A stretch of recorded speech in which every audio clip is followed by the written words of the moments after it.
I begin?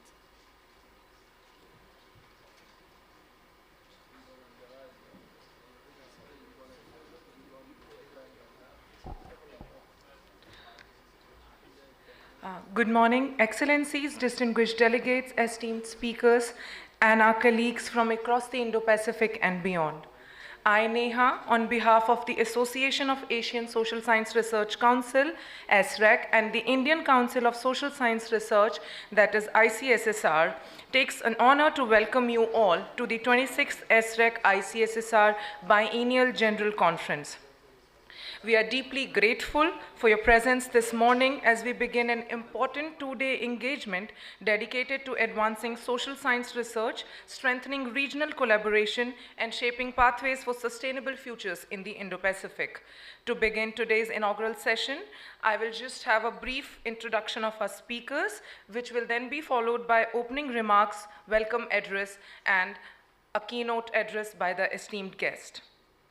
We are delighted to have with us Dr. Claire Riault, International Director of Academy of Social Sciences Australia and Secretary General of AASSREC, Professor Dhananjay Singh, President of AASSREC and Member Secretary of ICSSR, and our esteemed keynote speaker, Professor Shamika Ravi, Member of the Economic Advisory Council to the Honorable Prime Minister and Secretary to the Government of India. Now, I would like to invite Dr. Claire Riault to kindly deliver the opening remarks.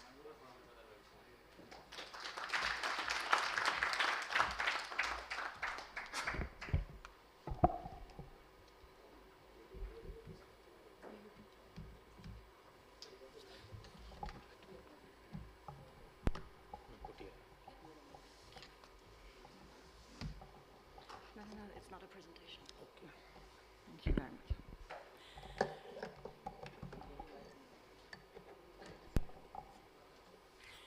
Good morning, everyone. I am Dr. Claire Riault, the International Director at the Academy of the Social Sciences in Australia and the Secretary General of AASSREC. On behalf of AASSREC, it is my great pleasure to welcome you to the 26th AASSREC Biennial Conference. It is truly wonderful to see so many colleagues and partners gathered here in New Delhi. After several years of travel disruptions and uncertainty, the ability to meet in person again, first in Seoul in 2023 for our conference hosted by COSREC, and today here in Delhi with such strong regional representation is something that we do not take for granted. Let me begin by expressing our sincere appreciation to our host, the Indian Council of Social Science Research. We are deeply grateful for the ICSSR generosity, professionalism, commitment to AASSREC, and warm hospitality. In particular, I would like to acknowledge and thank Professor Dhananjay Singh, our AASSREC President, Madhuka Sir, Senior Consultant, and Ms. Neha Yadav, Program Officer for AASSREC, along with the broader ICSSR team, whose months of preparation have made this gathering possible. Thank you for welcoming us to Delhi so wholeheartedly. I would also like to thank our esteemed speaker today, Professor Ravi. Thank you very much for being here. It's an honor to have you among us. It is our great privilege to welcome our AASSREC member delegates and key partners to this 26th Biennial Conference. I am particularly delighted that 16 of our 17 members are represented today, either in person or online. I will also warmly acknowledge our strategic partners and funders. We are honored to have representatives from Canada's International Development Research Centre, all the way from Ottawa and also from the Delhi office, as well as members of the Global Development Network and contributors to the Doing Research Assessments, whose insights many of us heard yesterday during the GDN pre-event. This 26th Biennial Conference arrives at a moment of profound significance for our region. We may say this at every conference, but I believe these words ring truer now than ever.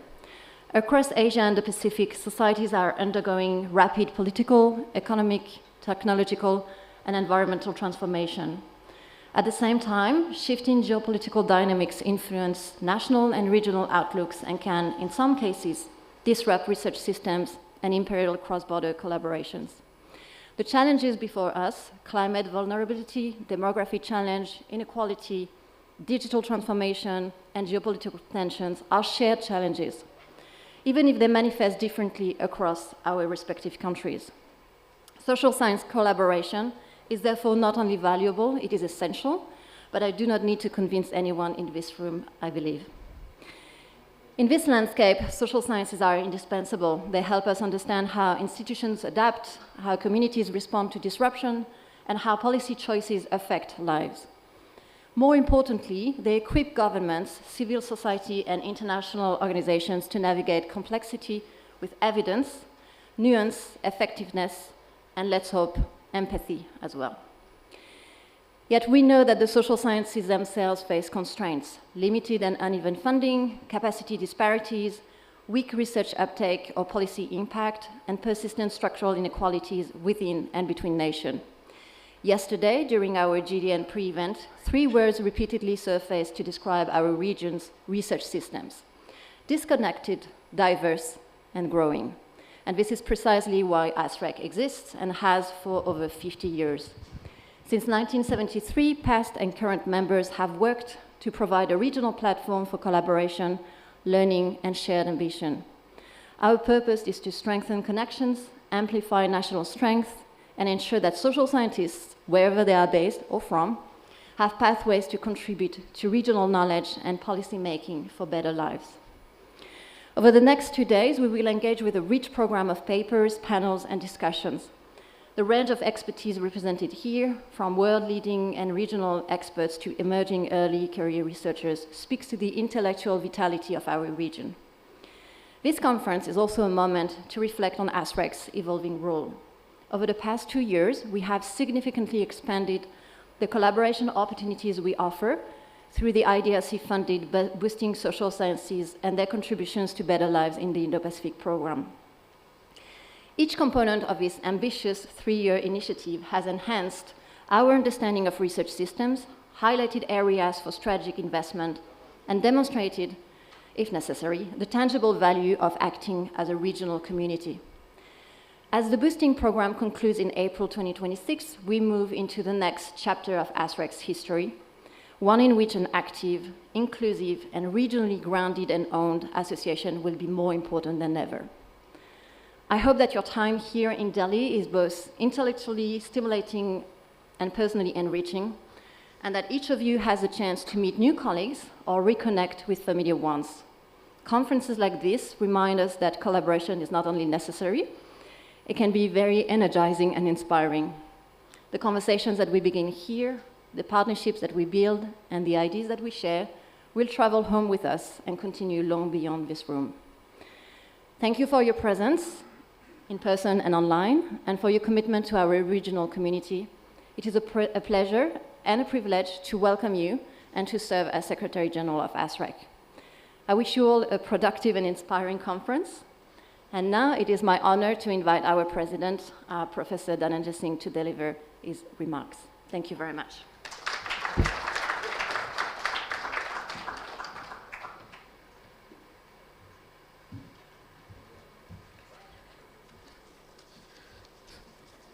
Thank you, Dr.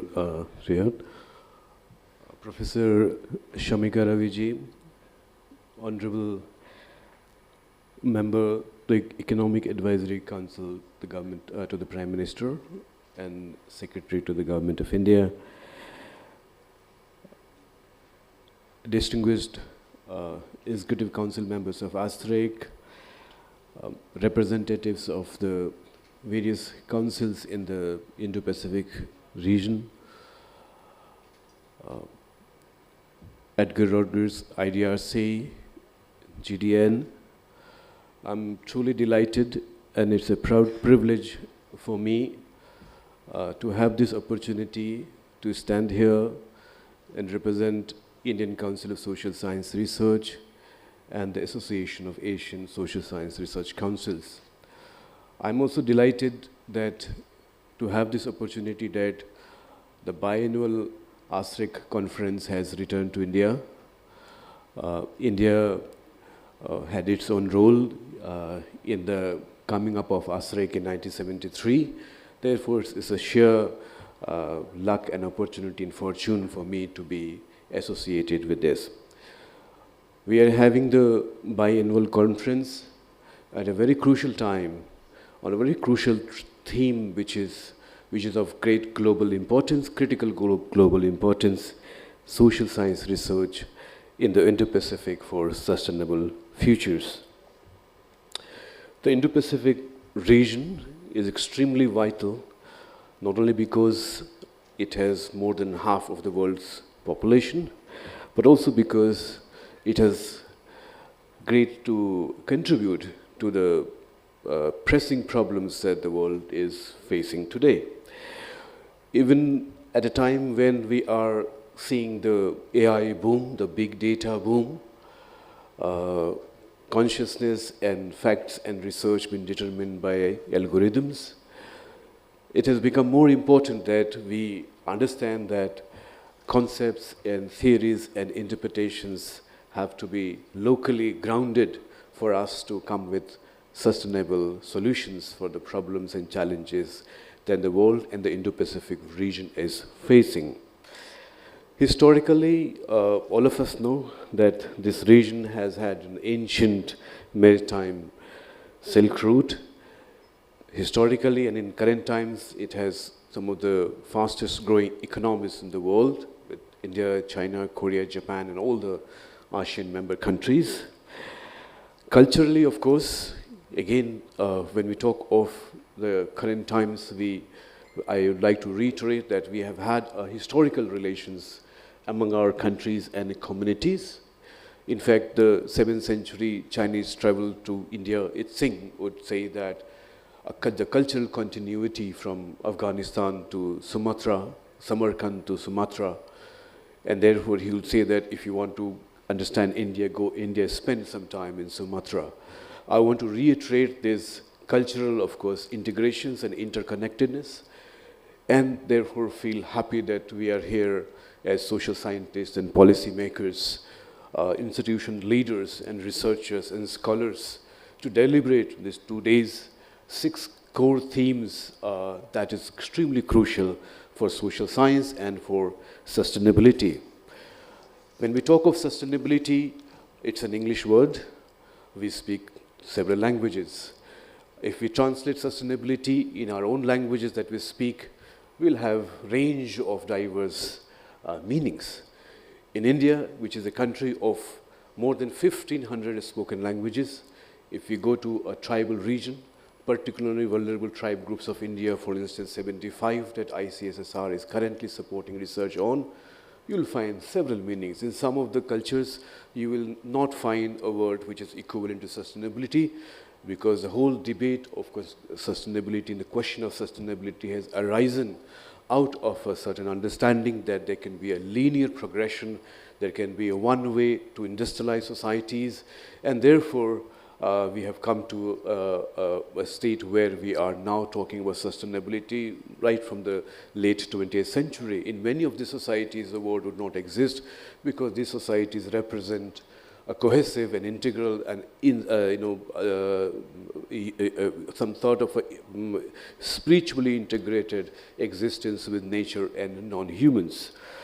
But as we stand today in the 21st century, in 2025, as I said, as a community of researchers from our great nations and countries, we have to understand that this is not only, as my friend from Switzerland, Professor Basil is here, and grateful to him for coordinating the social science interconnectedness from the global south, global north. It is more of a global south, as you would say that this is not only the time of polycrisis, but a time, a chance, an opportunity to build directions and partnerships in the Indo-Pacific.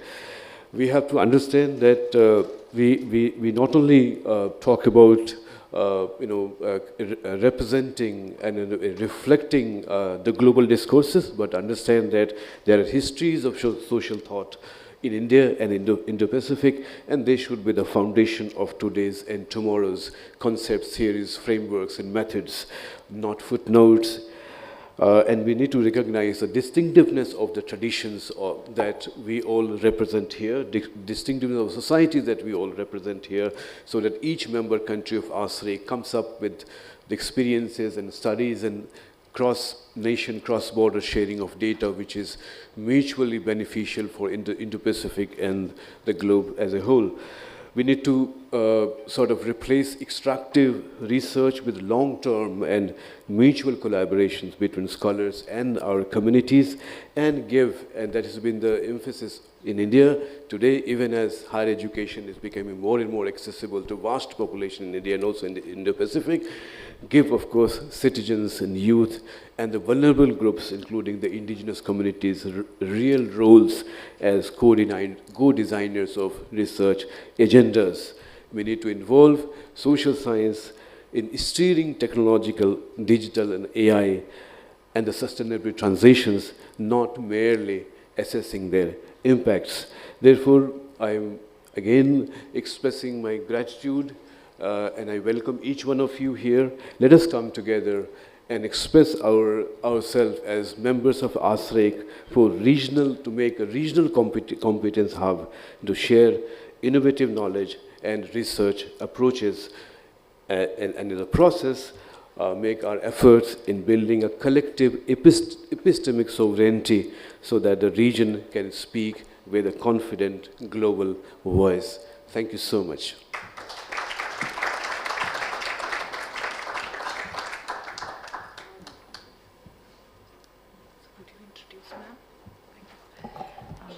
I would kindly request Professor Singh to introduce our esteemed guest to all the delegates.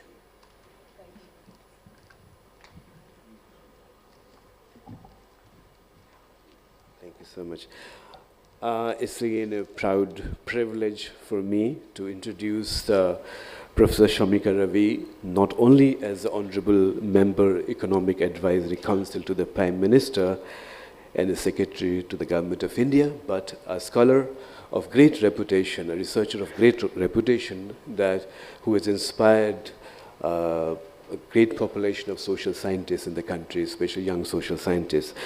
Professor Shamika Ravi currently serves as a member of the EAC PM, Economic Advisory Council to the Prime Minister of India. As I said, she is a distinguished economist and public policy scholar. She previously had senior leadership roles as Director of Research at Brookings India, non-resident senior fellow at Brookings Institution, Washington, D.C., and Vice President, Economic Policy at the Observer Research Foundation. Her work spans development economics with contributions to public health, financial inclusion, urbanization, gender equality, welfare and poverty reduction. She is widely published in international journals and writes regular op-eds for major newspapers, shaping national debates on economic and social policy. Over the past two decades, Dr. Ravi has taught at institutions such as the Indian School of Business and BITS School of Management, offering courses in managerial economics, game theory, and microfinance. She holds a PhD in economics from New York University, an MA in economics from Delhi School of Economics, and a BA honors in economics from Lady Shri Ram College.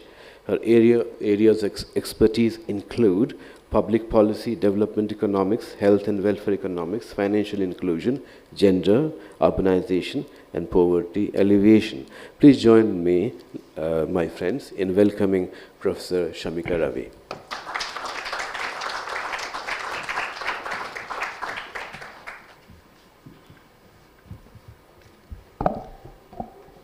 Thank you, Dhananjay. Good morning, everyone. Namaskar.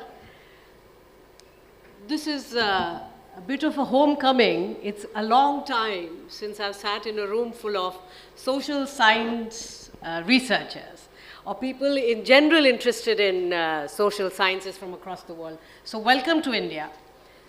I am fundamentally a professor. I'm a researcher. I dabble in various different aspects of India's developing economy. And the reason, when he listed out the areas that I work in, basically I take economics and different aspects of India's economy to data, and I try and measure, and I try and look at the impact of the different policies that we have been implementing. Now, one of the key factors about a dynamic economy is that as researchers, there is no dearth of motivation. There are so many things changing, and there is more data than historically there has ever been. So it's a little bit like kid in candy store. We have tons of toys to play with, and there come the new kinds of problems, and I'll speak about those as well. Let me start by first saying that when we look at past trends in data and try and project the future, which as economists we do tend to do that, the problem with that kind of an approach to policy making is that past trends always give you forecasts that are based on the past averages.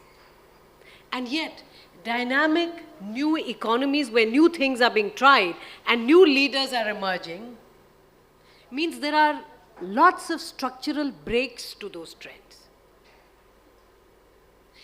The structural breaks are something that we can't predict. For instance, the emergence of leaders who are transforming nations or who have transformed nations. A new thinking in terms of policy making. Think of COVID. COVID and the occurrence of a global pandemic ought to have woken all of us in this room so as to look at health policy, particularly regional cooperation, in very new ways. We've all suffered right through it.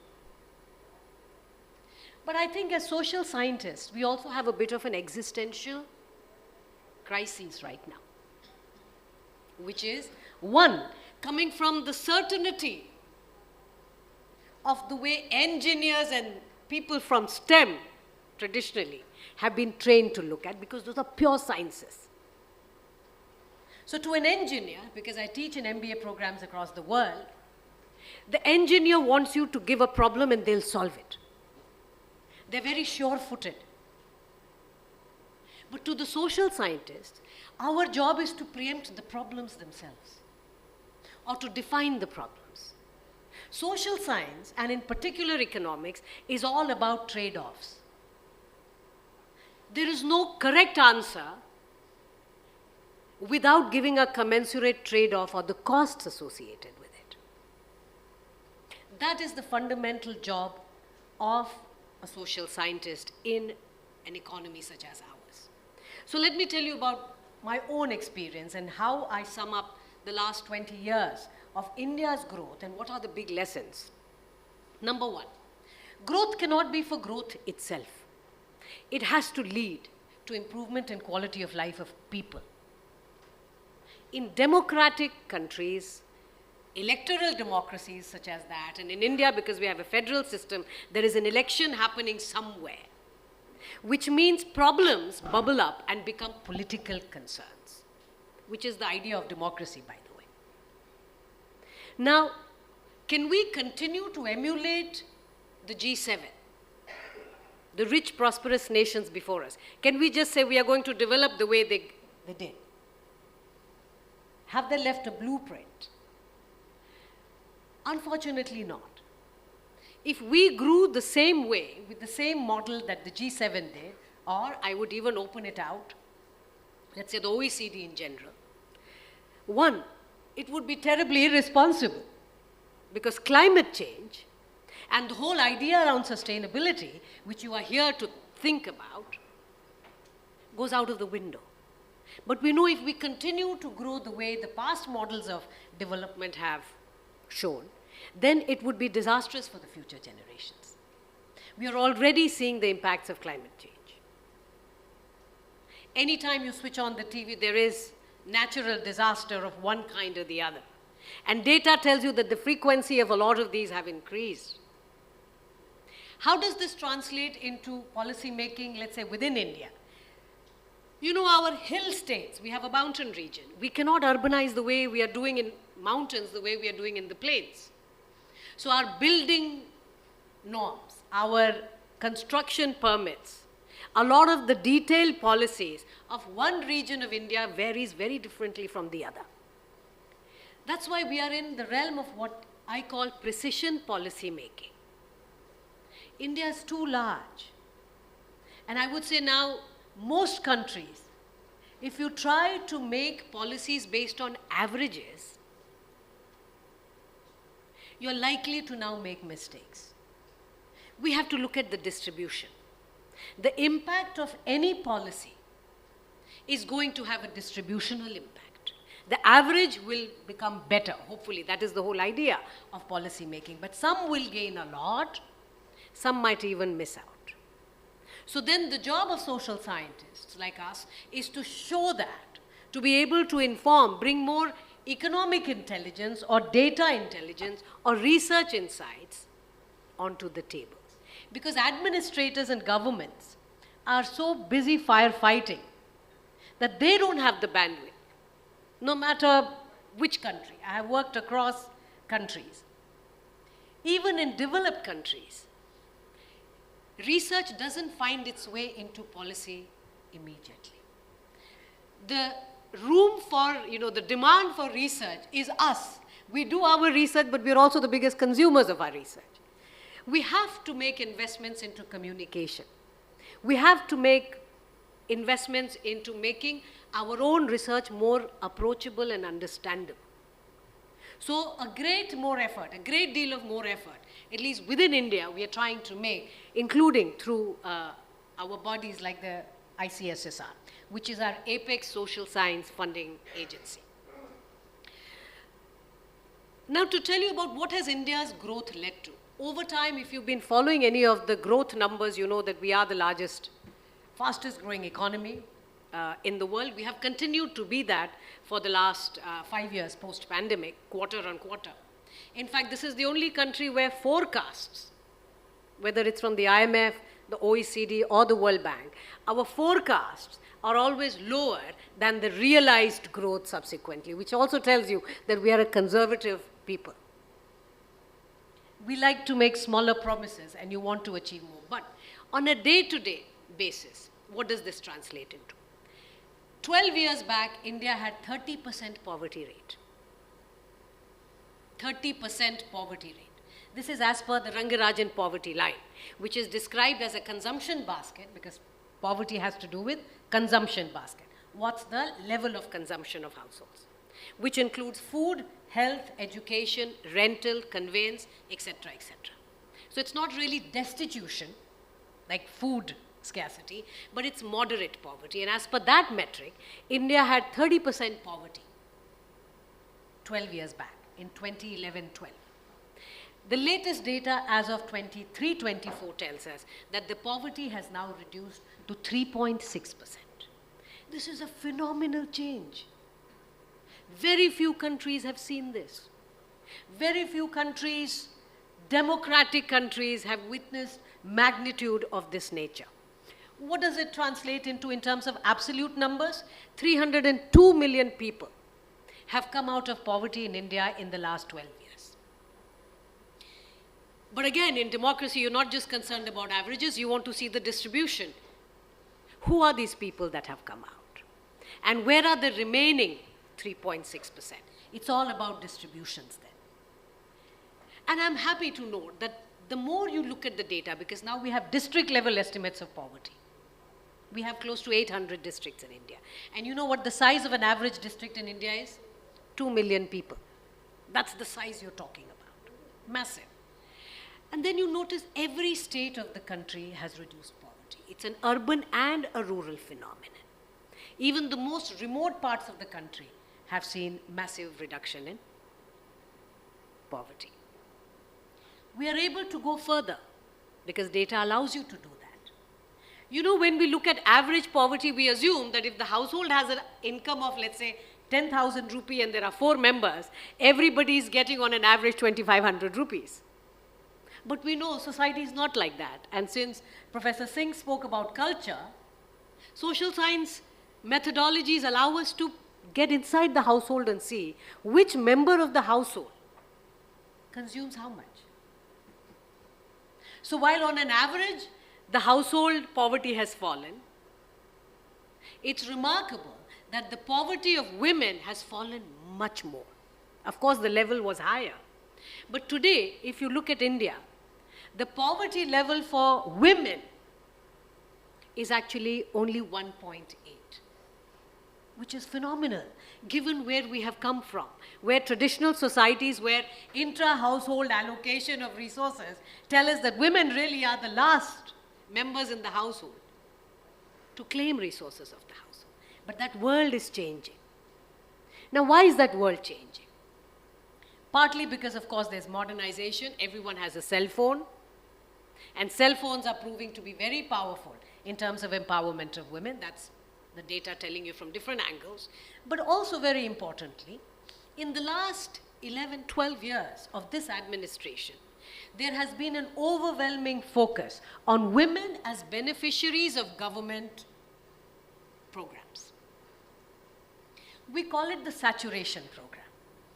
We want every Indian citizen to have access to basic amenities everywhere, which doesn't just include electrification, piped drinking water, very basic things, housing, bank accounts, mobile connectivity. That size of that basket keeps expanding as more and more resources become available with the government. But eventually you'll be surprised to know 70% of house titles have gone to women. Most of the subsidized credit programs that they are targeting have gone to women's enterprises. And the reason is that making resources available to women, targeting women, has disproportionately greater impact on the family and the children in particular.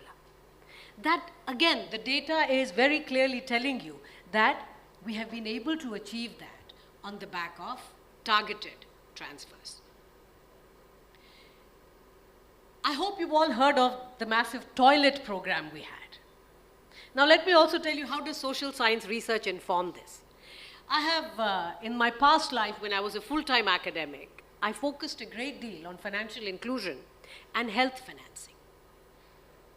And at that point, you know, open defecation was a point of national shame. After France, which has around 20% open defecation, India had close to 50, 48. Massive, right?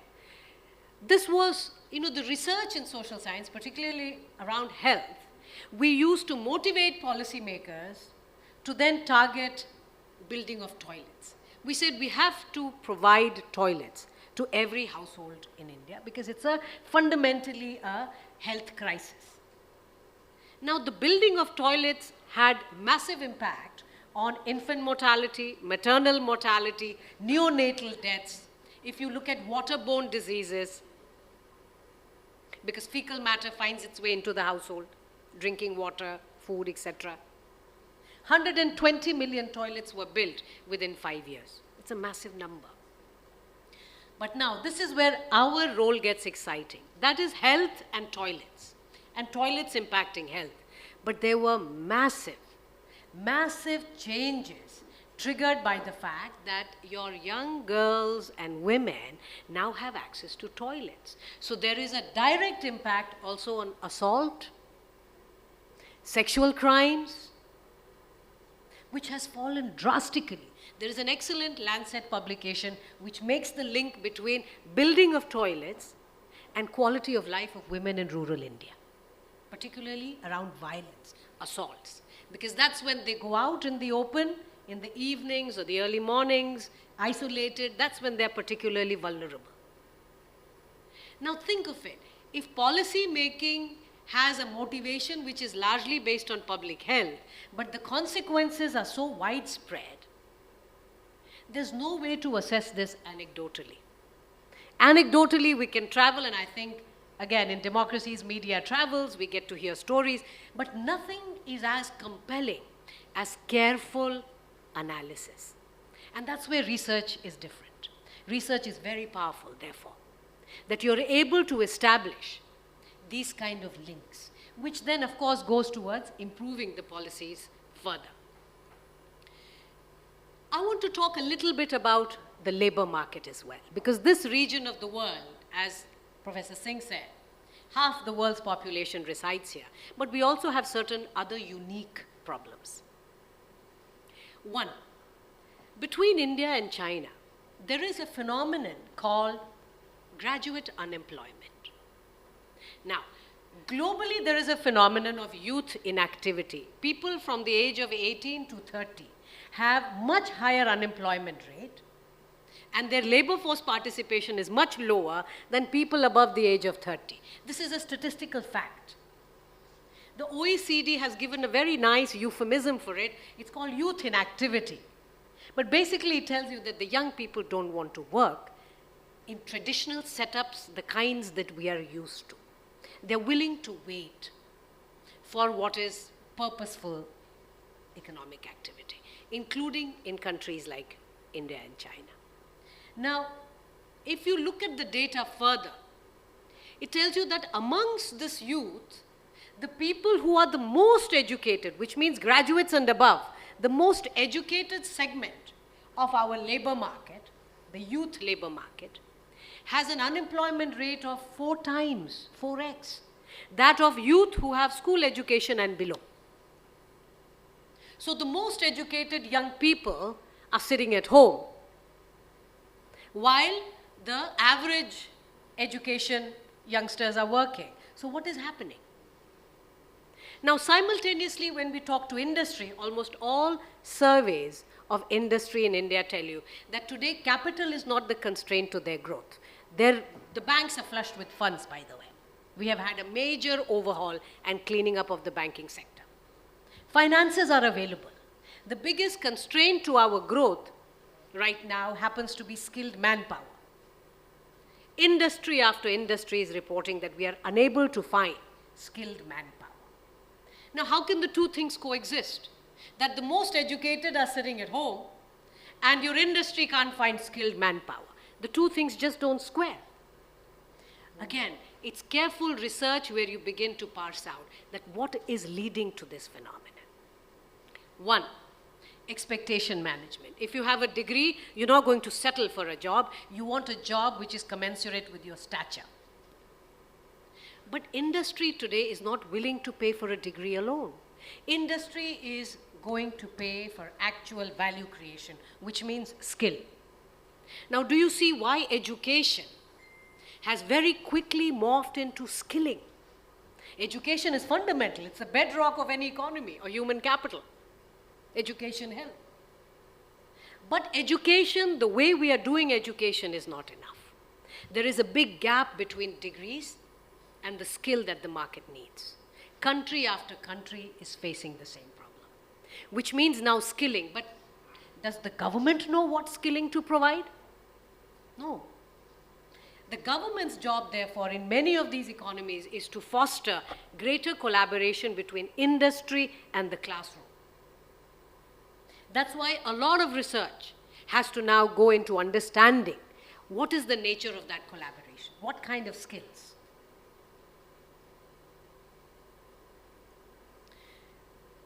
Second, of course, we do have a concern in India, in some parts of India. In fact, if everything that I tell you on an average is also not true in many parts of India. That's why I'm telling distributions are important. India is too large to be run by averages. In some parts of our country, particularly areas which are mostly agrarian and younger, high-density population, our relatively poorer states, there is enormous interest, or there is a great clamor for government jobs. Again, this is not peculiarly Indian. We have it in many other parts of the region. The rush for government jobs is actually leading to people on an average taking 5 to 6 years of their 20s.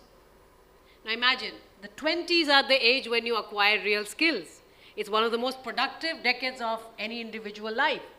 But if you're going to spend 4 to 6 years of that taking exams for a government job, and taking exam is inherently, it's not a skill because the industry is not willing to pay for it, there are problems there.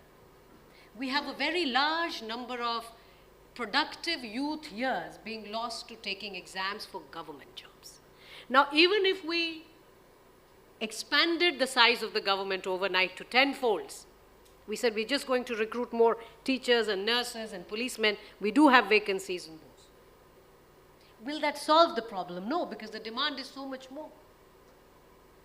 A natural experiment setting in Tamil Nadu, one of our southern states, for 4 years they froze the recruitment.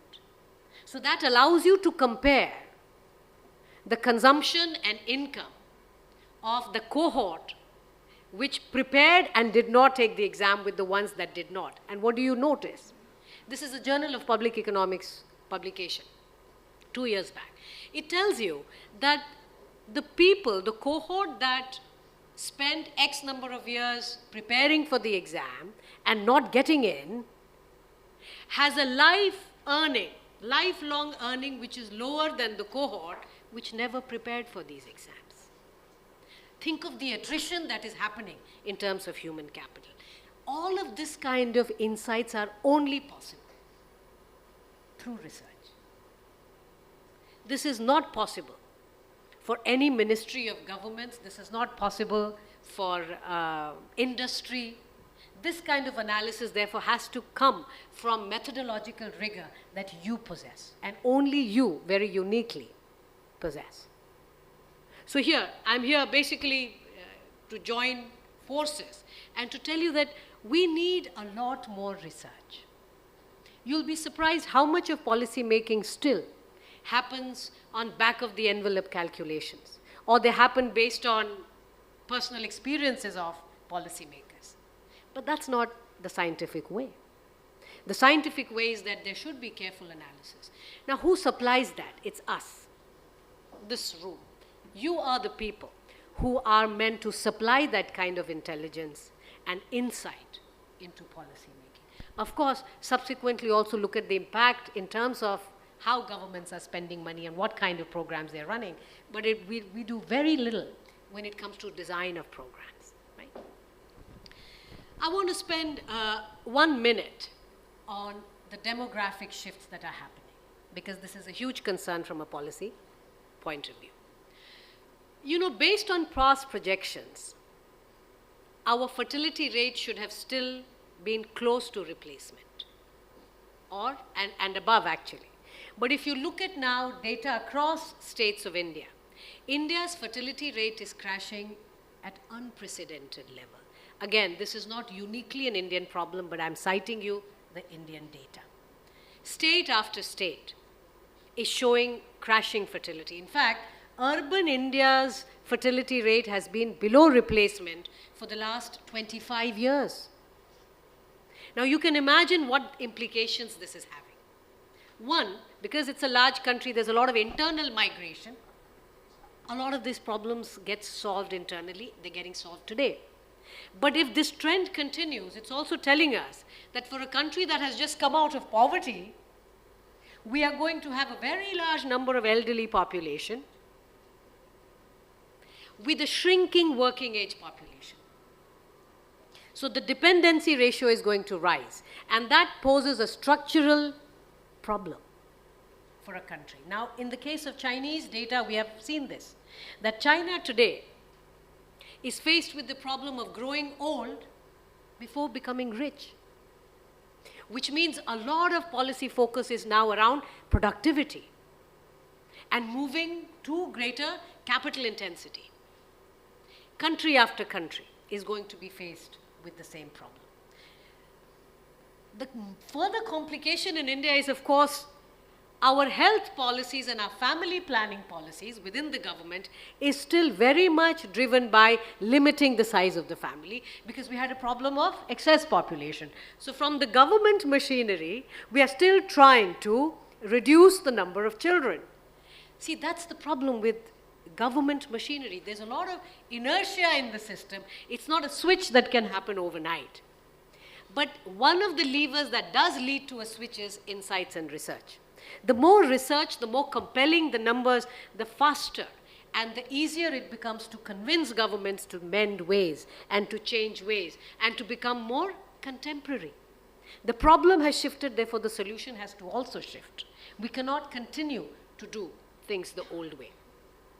1 minute on culture, because Professor Singh talked about it, and as social scientists, we are usually blamed that we are very soft on matters like culture. We don't do it justice. I agree with that. I have a few publications, but I also have a bias of an economist. But let me tell you, culture matters a great deal. But how do you define culture? There was a Journal of Political Economy 2006 article, very powerful article. And it looked at, again, a natural experiment setting of New York City where the United Nations is housed. So you have diplomats from all over the world. And diplomats from different countries bring different cultural practices to New York City. So it's a natural experiment setting. That particular paper had basically alleged, it was a very popular paper, it alleged that countries of certain region, and you can guess which regions those are more corrupt culturally. Right? This is our region. These countries are culturally more corrupt. Because you can see this is New York City, and the rules are the same, so the context is not very different, and look at the behavior. Now, corruption here was being measured as parking violations. So not something terribly, but they were violations, so they are breaking of the law. And that's how they make this connection between culture and corruption, which is flouting rules. Now that paper became very, talked about, highly cited and so on. Now for someone from India, I'm guessing from other countries as well, it's a little bit offensive. Because I don't think culture is in our DNA to be corrupt. There's got to be something more to it. So you take the same data, this was the Kaufman index that they used, which is called Culture of Corruption Index. There is one other index which the Kaufman team did, which is called Government Effectiveness Index. But you know what that measures? It tells you what kind of public infrastructure exists. What's the nature of public jobs? Who are the people that enter these jobs? What's the kind of remuneration? Now, you're opening a Pandora's box and getting into the dirty details, which is not as convenient as saying culture. You are culturally correct. Now, when you throw in government effectiveness into that analysis, guess what happens? Culture becomes insignificant. Government effectiveness and the quantity and quality of public infrastructure and rule of law determines the behavior of people. To me, that is appealing. But what does it tell you? Within New York City, again a natural experiment occurred because the city said the diplomatic immunity is now getting withdrawn. Which means regardless of you being a diplomat, you will have to pay a penalty. So what happens when the rule changes and the rule is now enforced? Everyone begins to behave better, including people from supposedly culturally corrupt places. So what does it tell you? It tells you rule of law, enforcement of law matters. It determines what we think is culture. Rule of law matters. Second, government effectiveness matters, the context within which people behave. In Delhi, if you look around, and there are studies to show, that people run towards the buses, the public buses. Not anymore, they used to run. But the metro system, everyone formed a line organically. No one asked you to form a line, but people formed lines. And that again became a natural experiment, and the research showed that the reason people formed line and behaved differently in the metro system than they did in the buses is because the metro system is highly predictable. It has very high frequency. The whole context of the metro is now different. So, government effectiveness. It's not that culturally group of people are badly behaved or corrupt or whatever. This is the power of research. Research which helps you break narratives, because there are narratives and we do live in the day and age of what is called narrative economics, as per Robert Shiller, Nobel Award. Narratives are driving a lot of policies. But careful analysis by researchers such as yourselves are meant to give that kind of real-time insight which can break through a lot of these narratives and help us form policies which are more effective. They are more affordable. They make sense because they are scientific. Thank you very much for this opportunity. Namaste.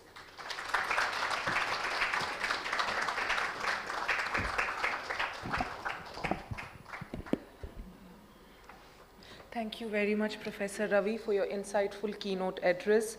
Your ability to make data analysis accessible and to weave together the thread of economy, research, policy, and culture with such clarity was truly a delight to listen to. Now, I would like to request Professor Singh and Claire to facilitate Professor Ravi. Thank you.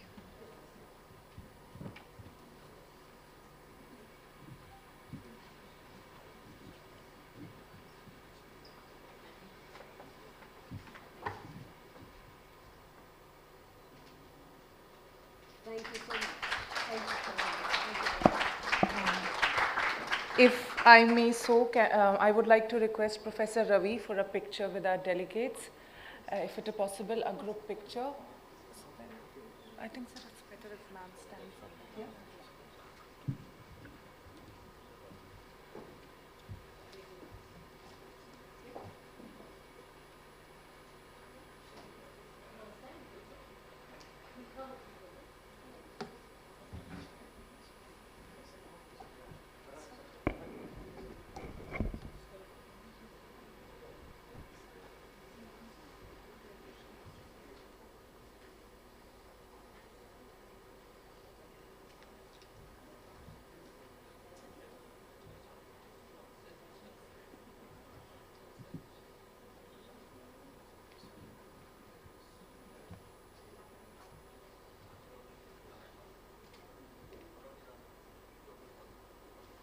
Do you want to have it?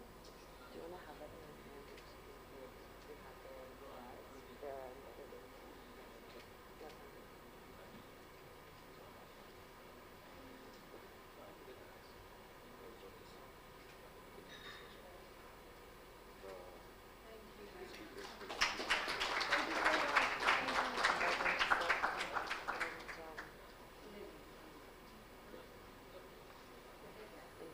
When you introduce like session 1, invite them to